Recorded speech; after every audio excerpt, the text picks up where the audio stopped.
কয়েকদিন আগে আমি অল্প কিছু টাইগার মুরগির ডিম সংগ্রহ করছিলাম। আজকে এইগুলোই আপনাদেরকে দেখাবো, চলেন।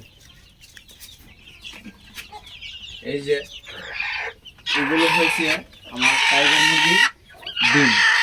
এই যে আমি কিছুদিন আগে টাইগার মুরগির ডিমগুলো সংগ্রহ করছি, যে দেশি মুরগির নিচে দিয়ে ফোটানোর জন্য, যে এবার যাতে আমি বুঝতে পারি যে দেশি মুরগির তলে ডিমগুলো কেমন ফুটে। টাইগার মুরগির ডিম যদি ভালো দেখি ফুটে, তাহলে আমার কয়েকটা কুচে বসা মুরগি আছে, সেগুলোর মধ্যেও আমি টাইগার মুরগির ডিম দিয়ে ফোটানোর চেষ্টা করবো। আর এইভাবেই ধীরে ধীরে আমি এগিয়ে যাব। যে এদিক দিয়ে হয়েছে আমার দেশি মুরগিগুলা রাখা আছে, এখানে প্রায় 40 থেকে 50টা হবে, এবং নিচেও আছে সারা, নিচে সারা আছে প্রায় 30 থেকে 40টা হবে।